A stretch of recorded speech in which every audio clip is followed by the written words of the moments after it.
नमस्कार दोस्तों, हमारे चैनल पर आपका स्वागत है। जय श्री कृष्णा, राधे राधे, हर हर महादेव। ओम नमो भगवते वासुदेवाय नमः। जय श्रीमन नारायण। दोस्तों आज हम सुनेंगे ज्येष्ठ मास के बड़े सोमवार की कथा। आइए सुनते हैं। एक बार रत्नापुरी गांव था। उस गांव में सुमेधा नाम का एक ब्राह्मण अपनी पत्नी के साथ रहता था। दोनों ब्राह्मण दंपति भगवान महादेव के परम भक्त थे। वे हर सोमवार का व्रत करते थे, साथ ही ज्येष्ठ मास के बड़े सोमवार की विधि पूर्वक पूजा किया करते थे। महादेव और माता पार्वती जी का पूजन करते थे। उस ब्राह्मण के रूपवती, गुणवती, दयावती, सभी शुभ लक्षणों से युक्त एक स्त्री थी। विवाह के कई वर्ष बीत गए, लेकिन उन्हें संतान सुख की प्राप्ति नहीं हुई। दोनों ब्राह्मण दंपति संतान न होने के कारण दुखी रहने लगे।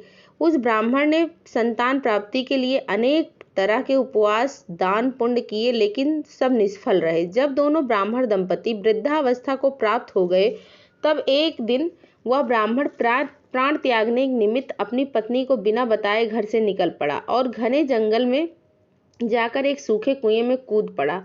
उस कुएं में कूदने पर भी वह ब्राह्मण नहीं मरा। उस कुएं के भीतर एक बूढ़ा, बीमार, भूखा प्यासा अजगर था। ब्राह्मण तो मरने के निमित्त ही कुएं में कूदा था, लेकिन मरा नहीं। तो वह ब्राह्मण अजगर से बोला, अजगर महाराज, आप मुझे खाकर अपनी भूख शांत क्यों नहीं करते? तो मरने के निमित्त ही इस कुएं में कूदा था। तब अजगर ने कहा कि तुम कौन हो और तुम मरना क्यों चाहते हो? ब्राह्मण ने अजगर को पूरी सच्चाई बता दी। तब अजगर बोला कि अरे ब्राह्मण देव, तुम्हारा स्पर्श होते ही मुझे पूर्व जन्म की सभी बातों का स्मरण हो गया। हे ब्राह्मण देव, मैं तुम्हें खाकर दोबारा इसी योनि में पैदा नहीं होना चाहता। ब्राह्मण, अब तुम मेरे पूर्व जन्म का वृतांत सुनो। पूर्व जन्म में मैं एक वैश्य था। गांव में लोगों को ब्याज पर उधार पैसा दिया करता था। मैं बड़ा ही लालची, धूर्त और स्वार्थी प्रवृत्ति का था। मुझे धन का लोभ था। धन के आगे मुझे अपना पराया कोई नहीं दिखता था। हे ब्राह्मण, तब एक बार की बात है, ज्येष्ठ का पवित्र महीना चल रहा था। हमारे गांव का एक पंडित अपना धन व स्वर्ण भी की पोटली मेरे पास रखकर अपने माता पिता और पत्नी के साथ ज्येष्ठ मास में तीर्थ स्नान करने चला गया। जब एक महीने के बाद तीर्थ यात्रा से लौटा तो वह अपना धन और स्वर्ण की पोटली मांगने आया। मुझे धन का लोभ हो चुका था, तो मैंने उसका धन और स्वर्ण देने से इनकार कर दिया, क्योंकि उसकी कोई लिखी पढ़ी नहीं हुआ करती थी। उस धन को लेते और देते समय किसी ने देखा भी नहीं था। मेरी आंखों का लालच का पर्दा पड़ चुका था। वह ब्राह्मण बहुत गिड़गिड़ाया। उसने बहुत मन्नतें करी, लेकिन मैंने उस ब्राह्मण को उसका धन और स्वर्ण की पोटली नहीं दी, वरना अपने नौकरों से उसे धक्का देकर उसे घर से निकलवा दिया। हे ब्राह्मण देव, मैं उसी पाप की सजा भोग रहा हूँ। आज मैं तुम्हें एक मणि देता हूँ। तुम इस मणि से 3 वरदान मांग सकते हो।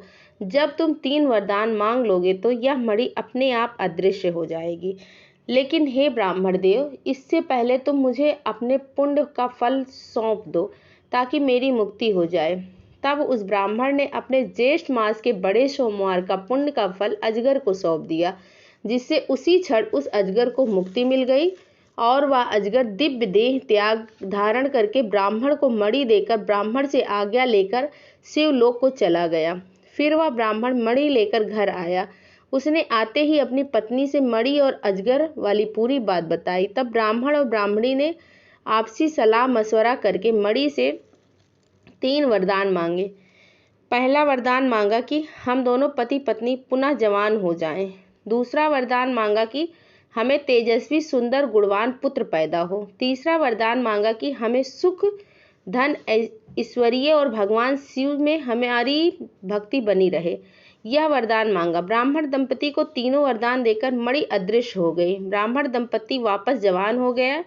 उन्हें एक सुंदर पुत्र पैदा हुए और वे गांव में सबसे धनी और इज्जतदार लोगों की श्रेणी में गिने जाने लगे।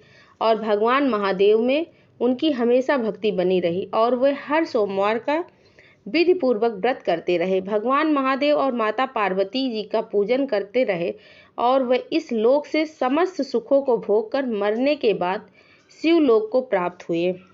बोलिए भगवान महादेव की जय। पार्वती, गणेश, कार्तिकेय, नंद किशोर की जय। आइए सुनते हैं ज्येष्ठ स्नान की एक पौराणिक कथा का श्रवण करते हैं। एक बार बहुत छोटा सा पहाड़ी गांव था। उस गांव में कई वर्षों से एक बूंद भी जल की नहीं बरसा था, इसीलिए उस गांव में अकाल पड़ा हुआ था। बिना जल के उस गांव के वसिंदे अपना घर, खेत खलियान छोड़कर अन्यत्र जगह चले गए, क्योंकि इंसान बिना खाए कुछ दिन निकाल सकता है, लेकिन बिना जल के जीवित नहीं रह सकता। गांव वाले अपने अपने परिवार वालों को कीमती सामान को लेकर जा चुके थे और उस गांव में कोई बचा नहीं था। एक ब्राह्मण परिवार और एक राजा परिवार बचा था। इन दोनों परिवार को ही मालूम था कि गांव में अकाल क्यों पड़ा है, क्योंकि उनके पूर्वजों ने उन्हें कुछ अधूरी सी जानकारी बताई थी। तब एक दिन राजा उसी ब्राह्मण के पास गया और गांव में अकाल का कारण पूछने लगा। तो वह ब्राह्मण बोला कि महाराज, मुझे भी मेरे पूर्वजों ने अधूरी सी जानकारी दी थी, पूरी जानकारी तो मुझे भी नहीं है मालूम कि हमारे गांव में अकाल क्यों पड़ा है। इसके लिए हमें क्या करना चाहिए? ज्ञानी महात्मा जी से पूछना चाहिए। तब राजा और ब्राह्मण काशी पहुंचे। वहां एक संत महात्मा के आश्रम में गए और उन्हें प्रणाम करके उनके चरणों में बैठ गए। संत ने उनसे उनके आने का कारण पूछा। तब राजा व ब्राह्मण ने अपने नगर में पड़े अकाल के बारे में बताया और पूछा कि हे संत महात्मा जी, आप तो त्रिकालदर्शी हैं, कृपया करके आप बताइए कि हमारे गांव में बरसात न होने का क्या कारण है। तब संत महात्मा जी अगला पिछला सब जानते थे। उन्होंने आंखें बंद करके पूर्व समय का सब पता लगा लिया और फिर संत महात्मा जी बोले कि यह बात 100 साल पुरानी है। हे ब्राह्मण देव, तब आपके पूर्वज इन राजा के पूर्वजों के राज्य ज्योतिष हुआ करते थे। तब एक बार ये ब्राह्मण देव आपके पूर्वज राजा के पूर्वजों को ज्येष्ठ मास का महात्म्य सुना रहे थे कि ज्येष्ठ मास में भगवान विष्णु की पूजा करनी चाहिए, ज्येष्ठ मास में कुएं, तालाब, बावड़ी खुदवानी चाहिए, जगह जगह प्याऊ की व्यवस्था करवानी चाहिए। इस मास में जलदान का अक्षय फल मिलता है। जब राजा के पूर्वजों ने यह सुना तो ब्राह्मण देव आपके पूर्वजों के ऊपर राजा के पूर्वज हंसने लगे और बोले, हे ब्राह्मण, तेरा ज्ञान क्षीण हो चुका है जो तू ऐसी ऊल जलूल बातें कर रहा है। जल तो सुलभ वस्तु है, इसके लिए दान को कोई मतलब नहीं है। ब्राह्मण, तू तन से भी नहीं दिमाग से भी बूढ़ा हो गया है। तब उस राजा ने ब्राह्मण की भरी सभा में अपमान किया। उस ब्राह्मण के ऊपर राजा के साथ सभी मंत्री, प्रजा के लोग, दरबारी, संतरी सभी हंसी उड़ा रहे थे। तब भगवान विष्णु के ज्येष्ठ मास का और ब्राह्मण का दोनों का अपमान हुआ। तब वैकुंठ में बैठे भगवान विष्णु को क्रोध आ गया। भगवान विष्णु ने इंद्रदेव से कहा कि हे इंद्रदेव, मैं अपना अपमान तो सहन कर सकता हूँ, लेकिन अगर कोई मेरे भक्त का अपमान करता है तो मैं सहन नहीं कर सकता। इसीलिए हे इंद्रदेव, मैं तुम्हें आज्ञा देता हूँ कि तुम इस नगरी में मेरी आज्ञा के बिना एक बूंद भी जल मत बरसाना। तब संत महात्मा राजा और ब्राह्मण से बोले कि हे राजन, ब्राह्मण देव, यह बात 100 साल पहले की है, तो आप दोनों के पूर्वजों के जमाने की बात है। तब राजा ने संत महात्मा जी से कहा कि हे महात्मा जी, इस बात की जानकारी हमें मालूम तो थी, लेकिन अधूरी जानकारी मालूम थी। अब हम भगवान विष्णु और इंद्रदेव को प्रसन्न करने के लिए ऐसा क्या करें कि हमारे पूर्वजों की गलती जो है वो माफ हो जाए। संत ने कहा कि हे राजा, गलती तुम्हारे पूर्वजों ने की है, लेकिन उसकी सजा पूरे प्रजा को भुगतनी पड़ रही है। राजन, ज्येष्ठ मास लगने वाला है। तुम ज्येष्ठ मास में जल्दी जल्दी सुबह सुबह उठकर भगवान विष्णु की पूजा करो। बड़, पीपल, आकड़े के पेड़ को सींचो, प्याऊ लगवाओ, चिड़ी कबूतरों के लिए पेड़ों पर परिंदे बांधो, जानवरों के लिए पानी दो।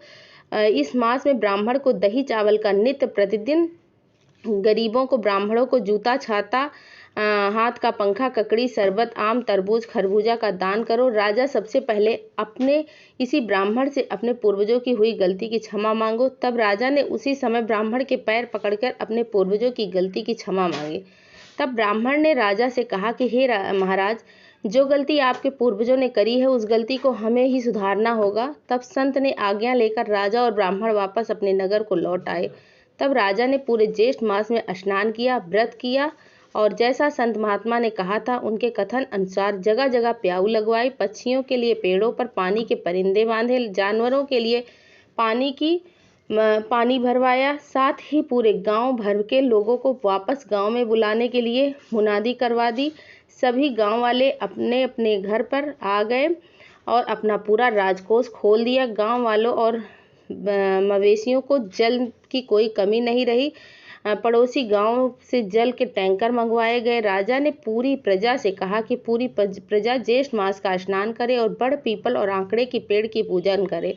भगवान विष्णु और माता लक्ष्मी का पूजन करें। साथ ही राजा ने पूरे ज्येष्ठ मास में ब्राह्मणों को दही चावल का दान दिया, जूता, छाता, हाथ का पंखा, ककड़ी, अन्न, वस्त्र का दान किया।